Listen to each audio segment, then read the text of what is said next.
விஜய் அவர்கள் எந்த கட்டத்திலையும் வந்து அந்த நம்பகத்தன்மையை இல்லை வந்து அந்த ஒரு சூழலை வந்து உருவாக்கவே இல்லை. அவர் வந்து மதசார்பற்ற சக்திகளோடு நாங்கள் இருக்கும் பொழுது அவரோட கைகோர்க்கணும்னா அது வந்து என்னோட கைகோர்ப்பது வந்து மதசார்பற்ற சக்திகள் இடத்துல நீங்க ஏன் கைகோர்த்திருக்கீங்களோ அதே லெவல்ல வந்து என்கிட்ட அந்த அந்த அரசியல் இருக்கு அப்படின்ற புரிதல அவளை வந்து அதை வந்து ஒரு அதுக்கான சிம்டம்ஸோ வெளிப்படுத்தணும். இந்த நிமிடம் வரை அதை வெளிப்படுத்தல. எல்லார்கிட்டையும் அவர் ஆதரவு கேட்கிறாருன்னா அவர் வந்து சிங்கிள் மெஜாரிட்டி வந்திருந்தாருன்னா யாருக்கிட்டையும் ஆதரவு கேட்டிருக்க வேண்டியதில்லை. மக்கள் மேண்டேட் வந்து அவருக்கு மெஜாரிட்டி இல்லைன்றதுனால இப்ப எங்ககிட்ட ஆதரவு கேட்கறது அவருடைய கட்டாயமாகுது. அது அந்த நிலையில தான் அவர் கேட்கிறாரு தவிர அது வந்து அவர் ஆதரவு கேட்டுட்டாரு இது பெரிய விஷயம் அப்படின்லாம் நம்ம பார்க்க முடியாது. அதே நேரத்தில் இன்றைக்கு வந்து நாங்கள் வந்து 2 சட்டமன்ற உறுப்பினர்களை வைத்திருக்கிறோம் என்பதை விட நாங்கள் தொடர்ச்சியாக வந்து இடதுசாரிகளோடு இணைந்து களமாடக்கூடிய ஒரு நிலையில இடதுசாரி கட்சியாகவே விடுதலை சிறுத்தைகள் கட்சி அங்கீகரித்திருக்கிறது தேசிய அளவில். திரு விஜய் அவர்கள் வலிமையாக களமாடுவார்கள் என்கின்ற நம்பிக்கையை வெளிப்படுத்தினாதான் வந்து நாம வந்து அதை பற்றியெல்லாம் சிந்திக்கவே முடியும். ஆனால் அதற்கான ஸ்கோப்பே இல்லை, அதுக்கான சூழலே இல்லை. நேற்றைக்கு கூட வந்து நீங்கள் ஒரு விஷயத்தை கவனிச்சு பார்த்தீங்கன்னா செய்தியாளர்கள்லாம் ஆட்சி அமைக்க வேண்டியது திரு விஜய் அவர்கள், சட்டமன்ற உறுப்பினர்கள் தேவைப்படுவது திரு விஜய் அவர்களுக்கு. ஏன் யாருமே அவங்கள போய் கேள்வியே கேட்கலன்றது தான் பெரிய ஆச்சரியமா இருக்கு. இல்லை வந்து அது வந்து ஒரு டிஸ்கஷன் அவங்க கொண்டு வரலன்னு நீங்க ஏன் எங்களையே வந்து கேட்டுட்டு இருக்கீங்க? காங்கிரஸ் வந்து பிஜேபி வந்து விஜயோட அலைன் பண்ண விடுவாங்களா? இதனால தான் சொல்றோம் பிஜேபியோட பிடியில் அவர் இருக்கிறார்ன்றது வந்து இதனால தான் சொல்றோம். இப்போ கூட ஒன்றும் இல்லை, அவர் கிளியர் கட்டா வந்து இப்போ பாருங்க, இப்போ ஏடிஎம்கே வந்து இண்டிவிஜுவலா டிசைட் பண்ண முடியல. இப்போ இதே பிஜேபியோட இன்ஃப்ளூயன்ஸ் இல்லைன்னா ஏடிஎம்கே வந்து முதல்ல வந்து திமுக தான் நமக்கு எதிரி, நம்ம பார்த்துக்கலாம் அப்படின்னு சொல்லிட்டு ஆதரவு கூட கொடுத்துருப்பாங்க. ஆனால் அவங்க வந்து பிஜேபியோட இன்ஃப்ளூயன்ஸ்னால வந்து அது வந்து பண்ண முடியல. பிஜேபி என்ன சொல்லுமோ எதுன்ற மாதிரி வெயிட் பண்ணிட்டு இருக்காங்க. இப்போ இவங்களுமே வந்து முழுமையாக வந்து யாரையும் வந்து கால் பண்ண முடியல. நீங்கள் வந்து இது மாதிரியான ஒரு சிக்கல்ல எப்போ கொடுத்துருக்கணும்? இதுனா இன்னைக்கு காலையில தெரிஞ்சு 107 108 இருக்குன்னு.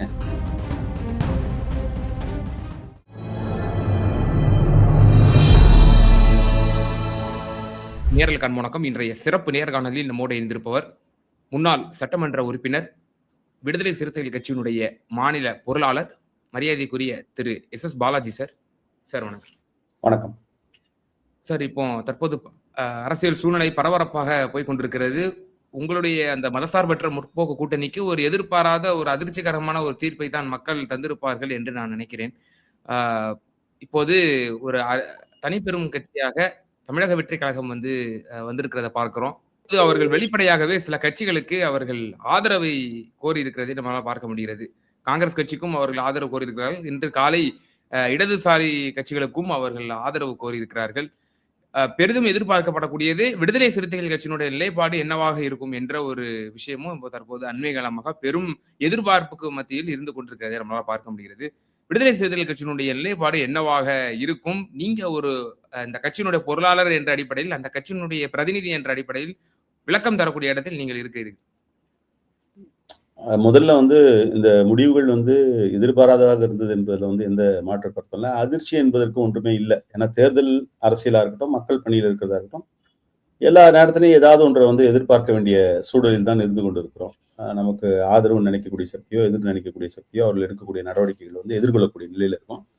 எதனையும் எதிர்கொள்ளக்கூடிய நிலையில் தான் வந்து இந்த தேர்தல் முடிவுகளை வந்து பார்க்கிறோம். ஒன்று, திரு விஜய் அவர்கள் தேர்தலுக்கு முன்பாகவே வந்து முதல்ல கட்சி ஆரம்பித்த பொழுதே வந்து அவர் விடுத்த அழைப்பை வந்து விடுதலை சிறுத்தைகள் கட்சிக்கு தான்.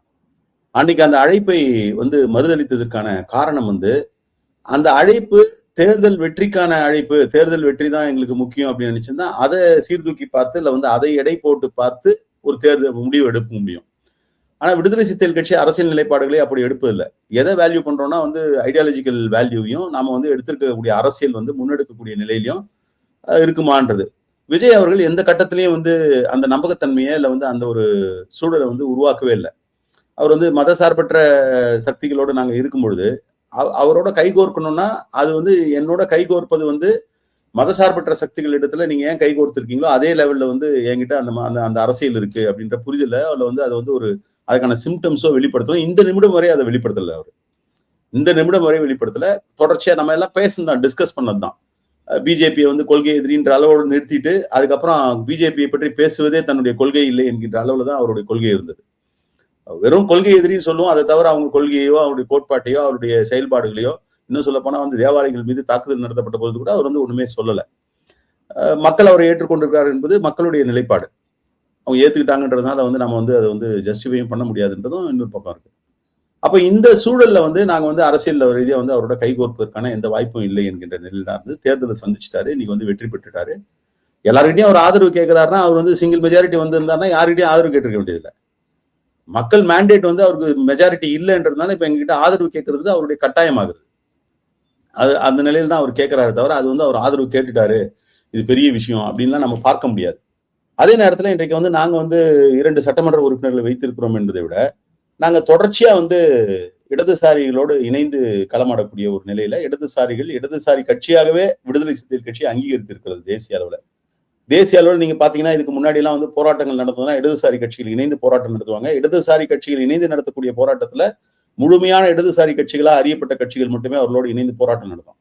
ஆனா அப்படி இல்லாம விடுதலை சிறுத்தைகள் கட்சியை வந்து அங்கீகரிச்சிருக்கக்கூடிய ஒரு அமைப்பா தான் வந்து இது இடதுசாரி அமைப்பு. நாடு முழுவதும் சொல்றேன் நான். கொஞ்ச நாளைக்கு முன்னாடி கூட வந்து நம்ம இந்த டீலிமிட்டேஷன் பற்றி ஒரு போராட்டம் எடுத்த பொழுது இடதுசாரி கட்சிகளும் விடுதலை சிறுத்தை கட்சியும் இணைந்து தான் நடத்தணும். தேர்தல் முடிவுகள் வருவதற்கு முன்பாகவே, இது ரொம்ப முக்கியமானது, தேர்தல் முடிவுகள் வருவதற்கு முன்பாகவே இடதுசாரிகளும் விடுதலை சிறுத்தை கட்சியும் இணைந்து நாளைக்கு கேஸ் விலை உயர்வு போன்ற பல்வேறு ஒன்றிய அரசினுடைய தாக்குதல்களை கண்டித்து போராட்டம் அறிவிச்சிருக்கோம். அப்ப நாங்க வந்து இப்ப இடதுசாரி கட்சிகள் எப்பவுமே வந்து இணைந்து ஒரு முடிவு எடுக்கக்கூடிய தன்மை இருக்கிறது. இப்ப அந்த நிலையில வந்து இடதுசாரி கட்சிகள் என்ன மாதிரியான முடிவு எடுக்கிறாங்கன்ற பொறுத்து தான் வந்து எங்களுடைய முடிவு அமையும் என்பதான ஒரு நிலை இருந்தது. அதுல வந்து இடதுசாரிகளுக்கு வந்து அவங்களுடைய செயல்பாட்டு தன்மையில ஒரு சூழல் வச்சிருக்காங்க, ஒரு பேட்டர்ன் வச்சிருக்காங்க. அதுல வந்து அவங்க வந்து எந்த முடிவா இருந்தாலும், அரசியல் ரீதியான முடிவா இருந்தாலும் அதை கூடிதான் வந்து அவங்க வந்து முடிவு பண்ணுவாங்க. சோ இப்ப எங்களோட முடிவுன்றது இடதுசாரிகளை சார்ந்து இருக்கிறது என்பது ஒரு புறம்.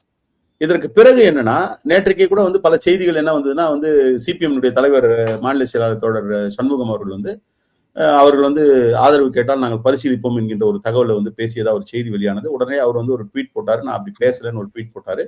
தலைவர் எழுச்சி தமிழர் அவர்களும் வந்து நாங்கள் மதசார்பற்ற கூட்டணியோட இருக்கிறோம் என்று சொல்லி இருக்கிறார். நேற்றைக்கு கூட திமுக தலைவர் அவர்களை சந்தித்து அந்த மாதிரி நாங்கள் வந்து இந்த கூட்டணியில் தான் இருக்கிறோன்றதை வந்து தெளிவுபடுத்தி வந்திருக்கோம். இதுதான் எங்களுடைய ஸ்டாண்டு.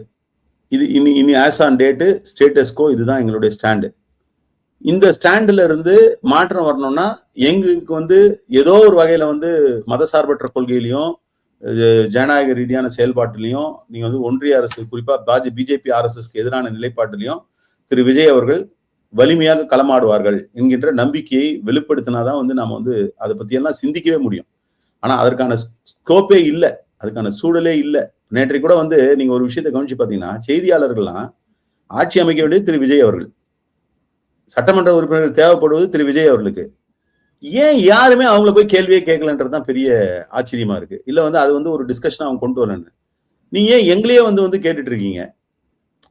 இப்ப நாங்க வந்து நீங்க நல்லதோ கெட்டதோ நீங்க வந்து நாங்களே வந்து இல்ல நாங்க வந்து அவர் கேட்டாருன்னா ஆதரவு கொடுப்போம் அப்படின்னு சொல்ல முடியுமா? இல்ல சொல்றத வந்து அந்த அளவுக்கு தான் இருக்கிறோமா நாங்க? அப்ப இது வந்து அவர்களுடைய இது வந்து மறுபடியும் எங்களையே வந்து கேட்டுட்டு இருக்கிறது வந்து இல்ல. இன்றைய தேதியில as on date as on status quo என்னன்னா நாங்க வந்து மதசார்பற்ற கூட்டணியில் தான் இருக்கிறோம் என்ற நிலையில நாங்க வந்து ஆதரவு கொடுப்பது என்பது வந்து கன்சிடர் பண்ணக்கூடிய நிலையில இல்லை என்பதாக தான் பார்க்கிறேன். ஆனா சார், இப்போ தேர்தல் முடிவு இவ்வாறு வந்திருக்கிறது. உங்களுக்கு நிச்சயமாக அதிர்ச்சியூட்டும் விதமாகத்தான் இந்த தேர்தல் வந்திருக்கிறது. திமுக தனிப்பெரும் கட்சியாக ஆட்சி அமைக்கக்கூடிய இடத்தில் இருக்க வேண்டும். நாங்கள் அதற்கு உறுதுணையாக இருப்போம் என்ற அடிப்படையில் தான் இந்த கூட்டணி ஒப்பந்தமும் முடிவாகி இருக்கிறது. ஆனால் நாங்கள் 10 வருடங்களுக்கு முன்னதாக நாங்கள் மக்கள் நல கூட்டணி என்ற ஒரு இயக்கத்தை நாங்கள் உண்டாக்கினோம். அந்த இயக்கத்தினுடைய ஒரு முக்கிய பிரதானப்படுத்திய ஒரு விஷயம் வந்து கூட்டணி ஆட்சிங்கிற ஒரு இதுதான், முழக்கம் தான். அந்த முழக்கம் 10 ஆண்டுகளுக்கு பிறகு மக்கள் இவ்வாறு தீர்ப்பளித்திருக்கிறார்கள் அப்படின்ற ஒரு விஷயத்தை மேற்கோள் காட்டுறதன் மூலியமாக இந்த திமுக கூட்டணியில் நாம் பயணித்ததனுடைய நோக்கமே ஒரு கேள்விக்குறியாக இருக்கிறது இல்லையா? இந்த தேர்தல் முடிவுக்கு பிறகு இப்படியான ஒரு ஸ்டேட்மெண்ட்டை நம்ம கொடுக்கும் பொழுது என்ன மேற்கோள் காட்டினார் அவர் கொடுத்த ஸ்டேட்மெண்ட் முழுசா பார்க்கணும். நீங்க அதை வந்து பகுதியா எடுத்து பார்க்க கூடாது. என்ன மேற்கோள் காட்டினாருன்றீங்க? மக்கள் நல கூட்டணியில செயல்பட்டதை மேற்கோள் காட்டினாருன்றீங்களா? 10 ஆண்டுகளுக்கு முன்புன்னா அப்ப அதான பொருள்பட வருது நமக்கு. இல்ல அதுதான், அதாவது இப்ப மக்கள் நல கூட்டணியை எல்லாருமே ஒன்னாவா இருக்கும். அப்போ மக்கள் நல கூட்டணியில இந்த தமிழ் மாநில காங்கிரஸ், தமிழ் மாநில காங்கிரஸ் மட்டும் தவிர்த்து ஏறத்தாழ அதே ஒரு சூழல்ல பொலிட்டிக்கலா ஒரு சூழல் உருவாகி இருக்கு. எலெக்ஷன் முன்னாடி கூட தான் பேசினாரு, தேர்தல் சூழல் வந்து தமிழ்நாட்டுல வந்து முற்றிலும் மாறுபட்ட நிலையில் அமையினாரு. அதுதான் அமைஞ்சிருக்கு.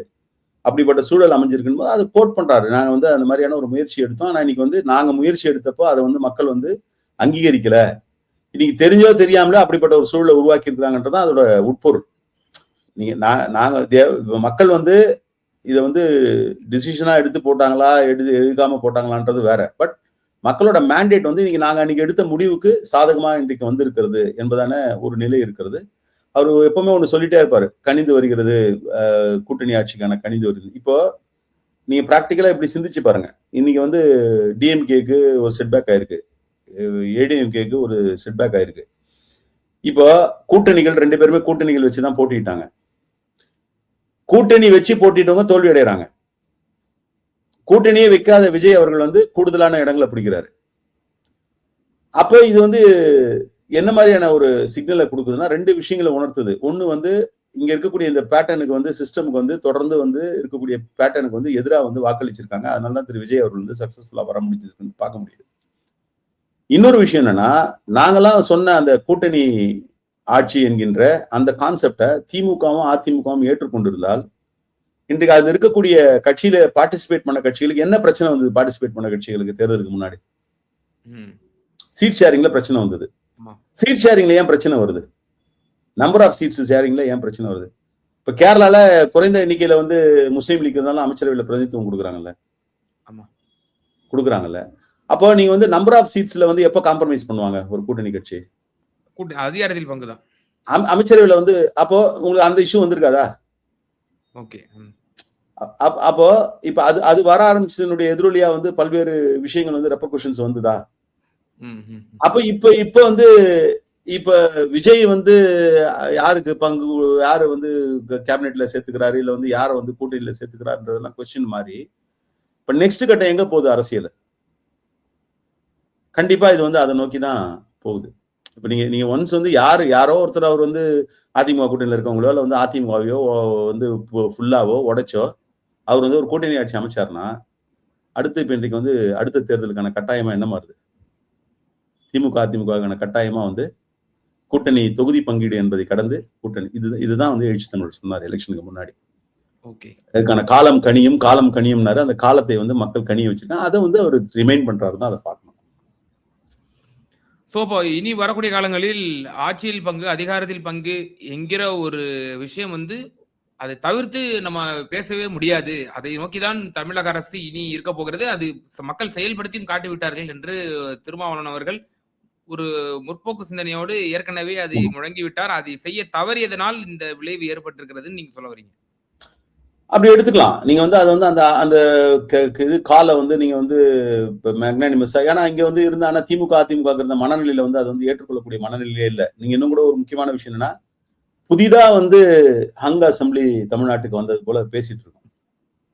நீங்க 2001 6 வந்தது என்ன? இல்ல 6 கூட என்ன சொல்றாங்க, நம்ம அது மேற்கோள் கூட்டணியா இருந்ததுன்னு சொல்லுவீங்க. ஆனா அந்த கூட்டணிக்கு ஒரு கம்ஃபர்டபிள் மெஜாரிட்டி அதுதான் இருந்தது. நான் என்ன பொறுத்த வரைக்கும் நீங்க வந்து இன்டர்பிரேஷனை விட்டுருங்க. நீங்க கான்ஸ்டிடியூஷன்ல வாங்க. கான்ஸ்டிடியூஷன்ல who has the power to form a government? The party which has single largest majority, the party's leader வந்து கிளைம் பண்ணுவார் கவர்மெண்ட்டை ஃபார்ம் பண்றதுக்கு. அன்னைக்கு சிங்கிள் லார்ஜஸ்ட் பார்ட்டி டிஎம்கே. அவங்களுக்கு மெஜாரிட்டி கிடையாது. சிங்கிள் லார்ஜஸ்ட் பார்ட்டிக்கு மெஜாரிட்டி இல்லைன்னா அப்ப என்ன சொல்றாங்கன்னா, ஒரு பார்ட்டியோ இல்ல குரூப் ஆஃப் எம்எல்ஏஸோ எல்லாரும் சேர்ந்து அவங்க சிஎல்பியை வந்து இது லெஜிஸ்லேச்சர் பார்ட்டி லீடரை வந்து இல்ல வந்து லெஜிஸ்லேச்சர் லீடரை வந்து தேர்வு பண்ணி அவர் வந்து முதலமைச்சரா பதவி ஏற்கிறதுக்கான ஒரு சூழலை உருவாக்கினா அப்படிதான் உருவாச்சு. ஆனா அப்படி உருவான பொழுது கூட ஆட்சியில பங்கு கொடுக்கல. அப்போ வந்து மேஜர் பார்ட்னரா அந்த காங்கிரஸுக்கு என்ன சிக்கல்னா, அவங்களுக்கு வந்து தேசிய அளவில் அவங்களுக்கு வந்து திமுக ஆதரவு தேவைப்பட்டது. அப்போ அவங்க வந்து அதை காரணம் காமிச்சு டினை பண்ணிட்டாங்க. அதை காரணம் காமிச்சு காங்கிரஸுக்கு இல்லைன்னு பொழுது மற்றவங்களுக்கு எல்லாம் எப்படி கொடுக்கறது? உங்களுக்கு எல்லாம் கொடுத்தா காங்கிரஸுக்கு நான் கொடுக்க வேண்டியது வரும், சிக்கலாகும்னு சொல்லி மற்றவங்களை வந்து நிறுத்திட்டாங்க. ஸோ அவங்களுக்கு வந்து ஒரு ஜஸ்டிபிகேஷன் ஒரு சூழல் இருந்தது. மினிஸ்ட்ரியில பார்ட்டிசிபேட் பண்றதை தடுத்து நிறுத்திட்டாங்க. இப்போ விஜய் அவர்களுக்கு அந்த மாதிரியான ஜஸ்டிபிகேஷனோ ரீசனிங்கோ இல்லவே இல்லை. ஸோ யாரு இப்ப நாங்க போறலன்றது ஒரு பக்கம், நாங்க மதசார்பற்ற கூட்டணியில் இருக்கிறோம்ன்றது ஒரு பக்கம். அதிமுக வெளியில இருந்து ஆதரவு கொடுக்கிற நிலைப்பாடு வந்ததுன்னா வேண்டுமானால் இந்த கூட்டணி ஆட்சின்ற ஒரு இதுக்கு வந்து ஒரு சின்ன ஒரு இது வரும். ஆனா அப்போ கூட இந்த எக்ஸ்பீரியன்ஸ் வந்ததுனால, இந்த சூழல் உருவானதுனால, நெக்ஸ்ட் எலெக்ஷன்ல வந்து அது எப்ப வேணா வரலாம். நெக்ஸ்ட் எலெக்ஷன் அது பார்லிமெண்ட் எலெக்ஷனோடவும் வரலாம், அதுக்கு முன்னாடியும் வரலாம், இல்ல அதுக்கு அப்புறமும் வரலாம்.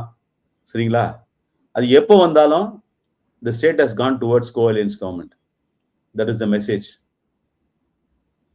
இதுதான் நான் பார்க்கிறேன். சார், நீங்க ஒரு திருமாவளவன் அவர்கள் இந்த தேர்தலினுடைய முடிவுகளுக்கு பிறகு ஒரு ஸ்டேட்மெண்ட்ஸ் விட்டிருந்தாங்க. அதாவது, நாங்கள் முன்னிலை பிரதானப்படுத்தினோமோ, சங் பரிவாரனுடைய அந்த ஆமா. அணி தோற்கடிக்கப்பட்டிருக்கிறது அப்படிங்கிற ஒரு விஷயத்த மேற்கோள் காமிச்சிருந்தாரு. இப்போ தமிழக வெற்றி கழகம் இப்போ ஏறத்தாழ இப்போ அவங்க ஒரு கவர்மெண்ட் ஃபார்ம் பண்றக்கூடிய நிலைக்கு வந்துட்டாங்க. இப்ப நாளைய தினம் பதவியேற்க போறாருங்கிற ஒரு செய்தி வந்து கொண்டிருக்கிறது. ஆளுநர்கிட்ட அவர் கடிதம் அனுப்பியிருக்கிறாரு. ஏதோ ஒரு அலையன்ஸை ஃபார்ம் பண்ணி தான் ஆகணும் அவரு. இப்போ தமிழக வெற்றி கழகம் ஒரு சங் பரிவார் பிடியில் இருக்கக்கூடிய ஒரு அமைப்பாகத்தானே கடந்த காலத்தில் விடுதலை சிறுத்தைகளால் வந்து விமர்சனத்திற்கு உள்ளாக்கப்பட்டது.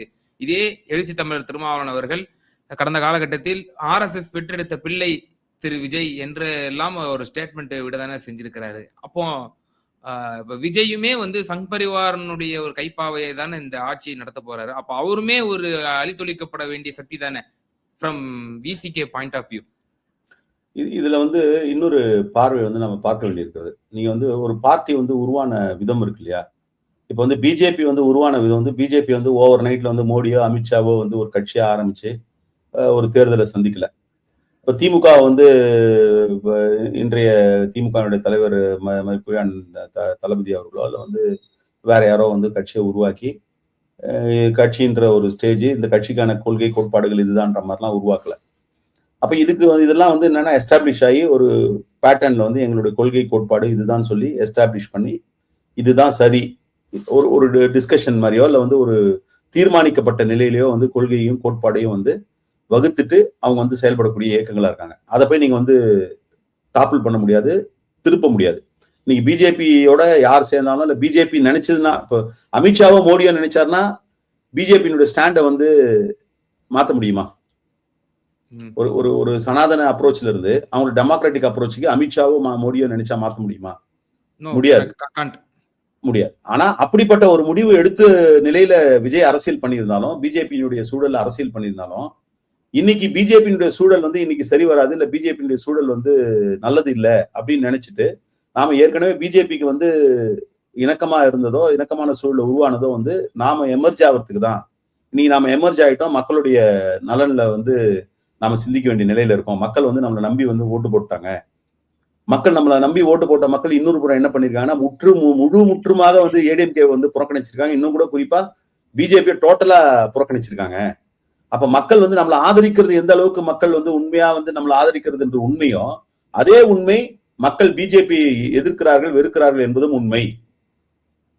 அப்ப இந்த ரெண்டு உண்மையும் புரிந்து கொண்டனா நாம வந்து ஒரு ரிவைவ் பண்ணலான்றதுக்கான ஒரு ஸ்கோப் இருக்கு, ஒரு பாசிபிலிட்டி இருக்கு விஜய்க்கு.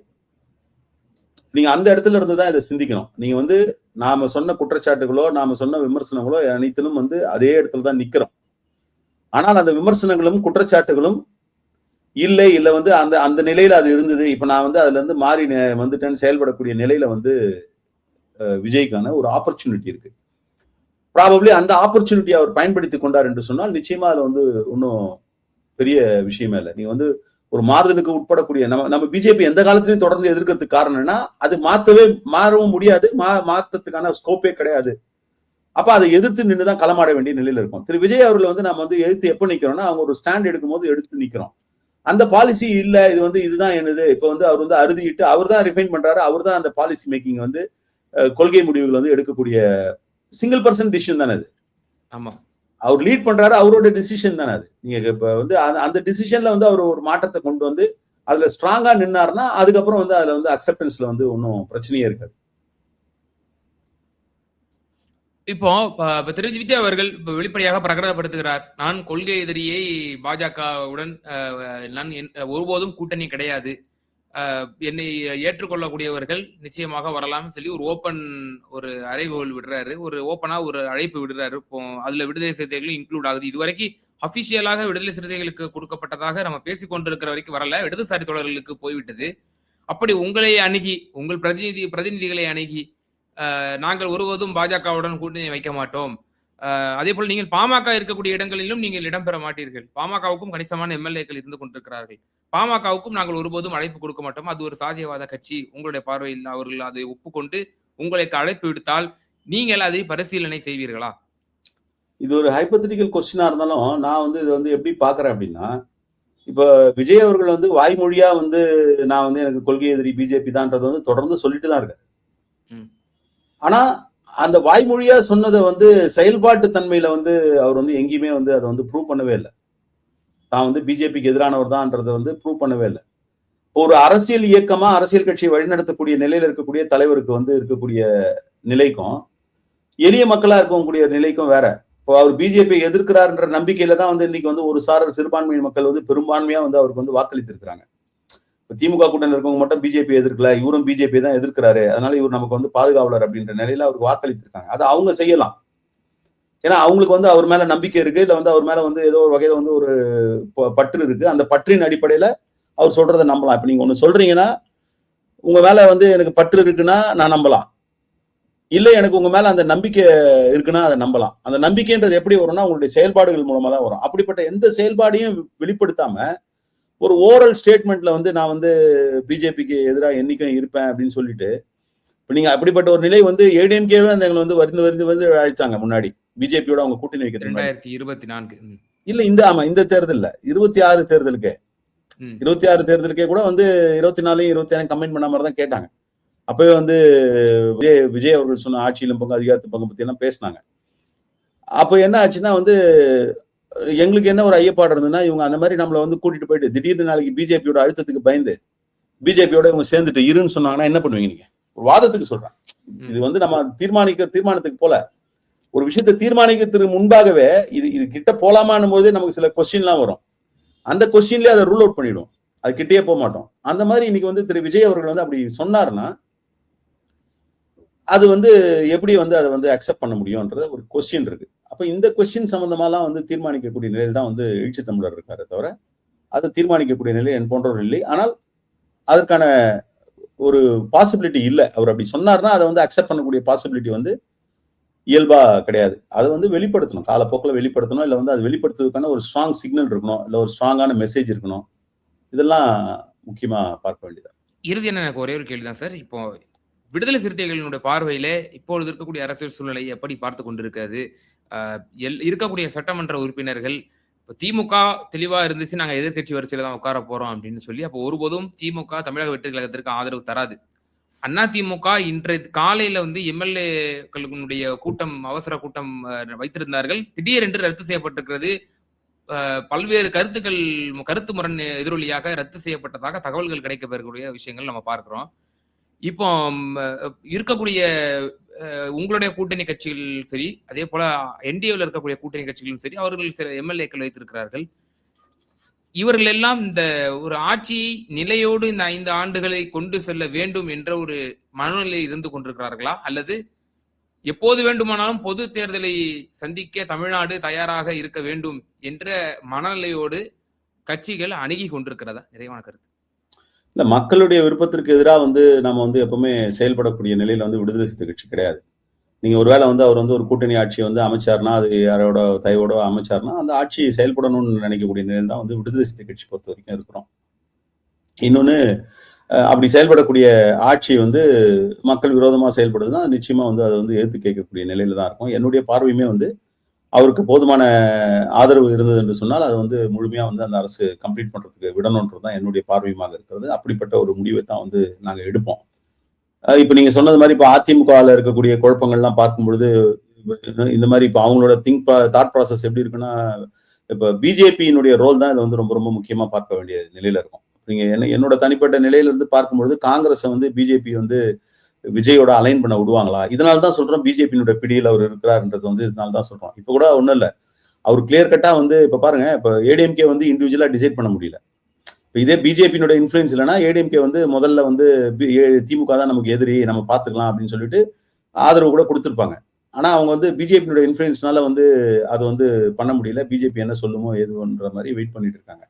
இவங்களுமே வந்து முழுமையா வந்து யாரையும் வந்து கால் பண்ண முடியல. நீங்க வந்து இது மாதிரியான ஒரு சிக்கல்ல எப்ப கொடுத்துருக்கணும்? இதுனா இன்னைக்கு காலையில தெரிஞ்சு 107 108 இருக்குன்னு முந்த நாளே தெரியும்ல.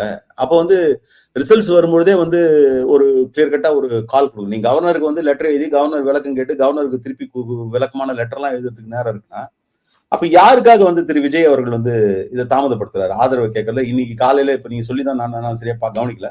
இடதுசாரிகளுக்கு அழைப்பு கொடுத்திருக்காருன்னு பாக்குறீங்கன்னா, அப்ப நீங்க இது இவ்வளவு நேரம் நீங்க வந்து வெயிட் பண்ணி யோசிச்சு ஏன் இடதுசாரி? நீங்க உண்மையிலே வந்து ஒரு லெஃப்ட் ஓரியன்டா இருக்கீங்க இல்ல வந்து இல்ல அவர் ஆட்சி அமைக்கிறதுக்கு அவரு ஆதரவு கேட்கறாதுங்க 2வது பட்சம். வாக்களித்த மக்களுக்கே அவர் இன்னும் நன்றி நன்றி சொல்ல சொல்லி இரவு தான் வேற. சொன்னாரு. திருப்பி திருப்பி நாம இதை சொன்னோம்னா இதை வந்து விமர்சனம்னுவாங்க. அப்புறம் இதுக்கு ஒரு 2 ரீல்ஸ போடுவாங்க. ரீல்ஸ் வந்து ரியல்ல வந்து டாப்பிள் பண்ற நிலையில இருக்கு. அதை விட்டுருங்க. நான் என்ன கேட்கறேன், நீங்க சரி ஆட்சி அமைங்க. ஆட்சி அமைக்கிறதுக்கான ஆதரவு கேட்கறதுக்கே உங்களுக்கு இவ்வளவு நேரம் ஆகுதுன்னா அப்ப நீங்க ஏன் தயங்குனீங்க நீங்க? அட லெஃப்ட் கொடுக்குறாங்க கொடுக்கலான்றதை விட்டுடுங்க. லெஃப்ட் கிட்ட கேட்கலாமா வேணாமா? லெஃப்ட் கிட்ட கேட்கலான்ற உத்தரவு நீங்க இப்ப யார்கிட்ட வாங்கிட்டு கொடுக்குறீங்க இந்த அறிவிப்பை? இல்ல நீங்க இந்த பாசிபிலிட்டிஸ் வந்து கடன் நீங்க வந்து டிக்ளேர் பண்ண மாட்டீங்களா?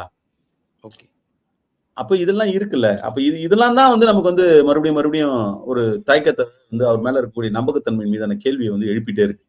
அவர் வந்து கொள்கை எதிரின்றாரு, எல்லாம் கரெக்ட். நீங்க வந்து இமீடியட்டா நீங்க ஜெயிச்ச உடனே நான் தான் சொன்னல கொள்கை எதிரி பிஜேபின்னு. பிஜேபிக்கு மக்கள் வாக்களிக்கல, எனக்கு வாக்களித்திருக்கிறாங்க. என்னை தான் மக்கள் வந்து பிஜேபியினுடைய கொள்கை எதிரியாக பார்க்கிறார்கள். ஆகவே பிஜேபியை வீழ்த்த வேண்டும் என்கின்ற எண்ணம் இருக்கிறவர்கள் என் மீது நம்பிக்கை கொண்டு வாருங்கள். சொல்ல முடியலையே அவரால. அப்ப இப்படி எல்லாம் சொல்லாதவர் வந்து நம்ம எப்படி வந்து ட்ரஸ்ட் பண்ண முடியும்ன்ற ஒரு கேள்வி இருக்குல்ல. அதுதான் இங்க இருக்கக்கூடிய மிகப்பெரிய ஒரு சிக்கல். எடுத்தேன் கவிழ்த்தேன் என்ற முடிவை இந்த சூழ்நிலையில் ஒருபோதும் எடுத்துவிட முடியாது. ஒரு திடீரென்று ஆரம்பிக்கப்பட்ட ஒரு கட்சி ஆட்சி அமைக்கக்கூடிய நிலைக்கு வந்திருக்கிறது என்று சொன்னால் ஒரு கூர்ந்த பகுப்பாய்வுக்கு பிறகுதான் வந்து எடுக்கக்கூடிய ஒரு முடிவுதான் சரியாக இருக்கும் என்ற கருத்தை தான் நீங்கள் முழு சாராம்சமாக நீங்கள் முன்வைக்கிறீர்கள். இல்ல இப்ப எங்க கருத்து வந்து நம்ம எடுத்தேன் கவுத்தன்னு முடிவு எடுக்கிறது இல்ல. இப்ப நாங்க வந்து எடுக்கவும் வேணாம் கவுக்கவும் வேணாம். நாங்க வந்து முடிவா ஒரு முடிவுல இருக்கோம். நாங்க என்னைக்கே வந்து நாங்க வந்து மதசார்பற்ற நிலையை தான் ஜனநாயகத்தன்மை பாதுகாக்கணும் என்கின்ற நிலையில தான் வந்து நாங்க இருக்கிறோம். சனாதன சக்திகளுக்கு எதிராக களமாடணும் தான் இருக்கணும். எங்களை பக்கத்துல வச்சுக்கணும், எங்க கூட வரணும்னா மாற வேண்டியதோ மாற்றப்பட வேண்டியதோ எண்ணத்தில் மாற்றம் கொண்டு வரப்படுகிறது எங்களிடத்தில் இல்லை. எங்களை வேண்டும் என்று விரும்புகிறவர்களிடத்துல அந்த மாற்றம் வரணும், அந்த எண்ணம் வரணும், அந்த உண்மையான அந்த ஒரு இது வந்து வெளிப்படணும். அது வெளிப்பட்டாதான் நம்ம கன்சிடரே பண்ண முடியும். அண்டர் கன்சிடரேஷன்லயே இல்லாத ஒரு விஷயத்த நீங்க முடிவெடுப்பீங்களான்னு கேட்டா எப்படி பதில் சொல்ல முடியும்ன்றதுதான் என்னுடைய. நிச்சயமா சார். பல்வேறு கேள்விகளுக்கு ரொம்ப தெளிவா உங்களுடைய பதிலை வந்து நேயர்களுக்கு கொடுத்தீங்க. ரொம்ப நன்றி சார். நன்றி.